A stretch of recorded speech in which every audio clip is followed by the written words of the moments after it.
mapapansin nyo mga kababayan, ng isa po sa masasabing legacy ng ating mahal na presidente ng kanyang gobyerno, ng kanyang pamahalaan, ito pong naging conversion of San Ramon Pump Irrigation System to solar powered pump irrigation system. Alam naman po natin mga kababayan na mahal na po ang petrolyo dito po sa ating bansa. Ang isa sa naging solusyon dito magkaroon po ng solar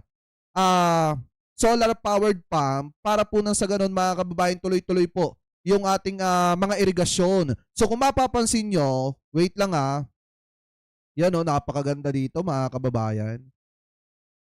Ayan, kung mapapansin nyo, meron po kasing sinasabi na legacy. Ito pong ating mahal na presidente, pamula po sa kanyang ama hanggang sa anak na si PBBM mga kababayan. So kung makikita nyo po na modernized na po mga kababayan yung mga irrigation dahil ginamitan na po ng solar powered pump. So ituloy po natin. Ayan Ayan kung mapapansin nyo. Yan po yung isa sa mga proyekto ng ating pamahalaan sa Kamsur na ngayon po mga kababayan talagang masasabi po natin na mapapakinabangan po ng malakihan ng mga kababayang Pilipino po natin. So biruin nyo, sabi dito, Marcos Legacy Modernized Irrigation System to solar powered pump kababayan. Ayan tuloy natin. Ayan yan yung isa sa mga proyekto po ng ating mahal na presidente na mapapakinabangan po ng mga kababayan po natin magsasaka. Dito po sa Bicol mga kababayan, dito sa Kamsur. O sabi nga dito, Camarines Norte, Camarines Sur, Masbate, Sorsogon, Albay, Catanduanes, Bicol Solar Power Irrigation Project mga kababayan. At yan po yung isa sa mahalagang proyekto ng ating pamahalaan diyan po sa Bicol mga kababayan. So yan diba? Biruin nyo naman. Tuwan-tuwa dyan yung mga kababayan natin magsasaka. Diba? Yan naandi dito ang ating mahal na presidente. Diba? Anyway, tuloy pa natin. So bukod pa po dyan mga kababayan, ito pa. Ayan diba? Yan Grabe tong administrasyon ni PBBM. Ayan Gumagawa talaga sila ng paraan para matulungan yung mga kababayan Pilipino po natin, especially yung mga magsasaka. Kasi ang isa sa pinakatinututukan po ni PBBM dito, yung mga kababayan po nating magsasaka. Kasi kung makikita nyo dati, hirap na hirap sa patubig, yung mga kababayan po natin magsasaka. Pero dahil nga po sa ginagawang hakbang ng ating administrasyon, mas napapadali na yung pamumuhay ng ating mga kababayang Pilipino na magsasaka, especially dyan po sa Bicol. Kasi yan yung isa sa pinakatinututukan po ng administrasyon ni PBBM, ang makagawa mga kababayan ng irrigation system na kung saan ang ginagamit na water pump galing po yung enerhiya na ginagamit sa water pump ay galing po sa araw sa pamamagitan ng solar. So ito ituloy pa natin. Ayan kung mapapansin nyo. Yan yung isa sa mga ginagawa po ng ating pamahalaan. Ayan diba sa Bicol po ito mga kababayan sa Kamsur tuwan-tuwa yung mga kababayan Pilipino natin dyan. Kasi yung ating presidente bumababa talaga sa field para tingnan yung kalagayan ng mga kababayang Pilipino po natin. Ayan So ngayon, bukod pa po dyan mga kababayan, maliwanag naman po yung sinasabi ng ating mahal na presidente na huwag mangamba yung mga kababayang Pilipino po natin na maubusan ng pagkain. Kasi nga mga kababayan, yung food security, maliwanag po na na-aksyon na ng ating pamahalaan yung issue mga kababayan sa food security. Dahil sabi po dito sa balita galing po sa Bagong Pilipinas, food security now, sama-samang aksyon para sa abot kayang pagkain. Sa ilalim ng Bagong Pilipinas, pinangunahan ni President Ferdinand R. Marcos Jr.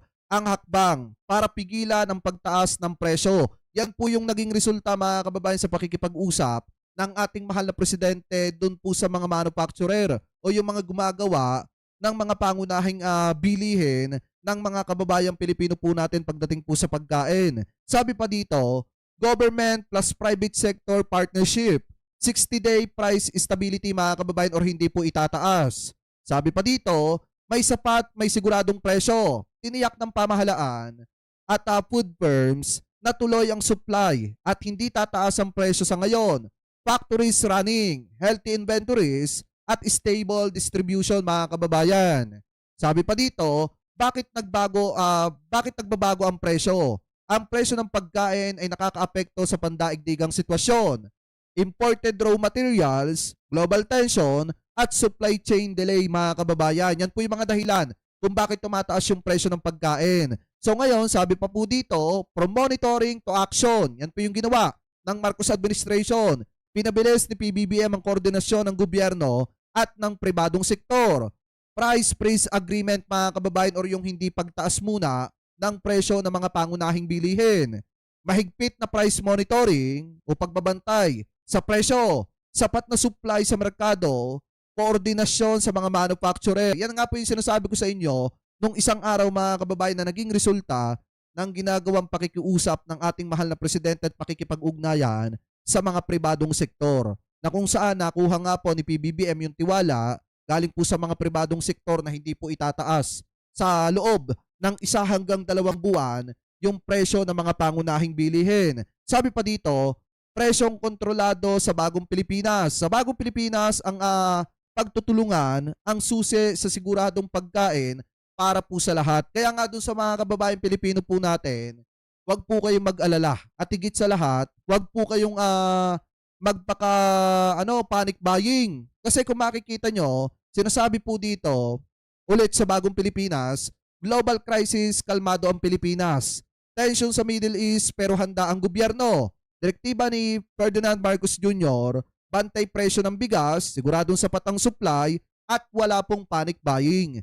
Ano po, dahil nga mga kababayan, meron naman tayong sapat na supply at wala pong dapat alalahanin o isipin yung mga kababayan Pilipino po natin na magtataas ang presyo ng mga pangunahing bilihin. Dahil nga, maliwanag mga kababayan na naging resulta ng lakad ng ating mahal na presidente sa mga private sector at nakakuha nga siya mga kababayan ng agreement na kung saan pamula 1 buwan hanggang 2 buwan ay hindi po itataas ang presyo ng mga pangunahing bilihin. Sabi pa dito, PBBM action mode. Krisis sa Middle East, hindi pababayaan ng mga Pilipino. Stable ang bigas, kontrolado ang presyo, pro-people move, walang maiiwan kahit may global crisis. Yan po yung sabi ng ating gobyerno. Krisis sa langis, may sagot ang gobyerno. Utos ni Ferdinand Marcos Jr., bantayan ang presyo, libreng sakay tuloy-tuloy, fuel subsidy, release. Yan po yung ginagawa ng Marcos administration para kahit papaano, talagang hindi po talo yung mga driver po natin at yung mga tricycle driver. Especially yung mga commuters mga kababayan. Sabi pa dito, sapat ang supply ng bigas, kayang kontrolin ng presyo, protektado ang bawat Pilipino at yan yung gusto mangyari ng Marcos administration mga kababayan. So ngayon, sabi pa dito, bigas check, stable. Amid global tension, PBBM confirms walang shortage mga kababayan lalo na pagdating po sa bigas. Ano po, meron po tayong sapat na supply, kontroladong presyo, price cap soon, at diretsong utos ni Ferdinand Marcos Jr. At saka po yung food security mas priority ng Marcos administration mga kababayan. Kaya nga po walang maiiwan dito po sa gobyerno ng ating pamahalaan, sa gobyerno ni PBBM. Sabi pa dito, global crisis versus local action. PBBM moves, price monitoring, rice supply secured, at saka po yung subsidy na nai-release na mga kababayan at patuloy pa rin inire-release. Ano po, at saka sinasabi dito, walang problema sa bigas, ready ang gobyerno, protektado ang mga kababayang Pilipino po natin. Kaya nga doon sa iba, sana wag po kayo magpaka-panic buying kasi nga, maliwanag naman po na meron po tayong sapat na supply at hindi po tayo masyo-shortage kasi pinaghandaan na po yan ng gobyerno ni PBBM. Ano po, so kayo, mga kababayan, kung kayo po ang tatanungin, ano po masasabi ninyo, hingil po dito sa mga ginagawang ito ng ating pamahalaan. Comment below na lamang po mga kababayan kung ano po ang masasabi nyo hingil po sa ginagawang aksyon ng gobyerno ni PBBM.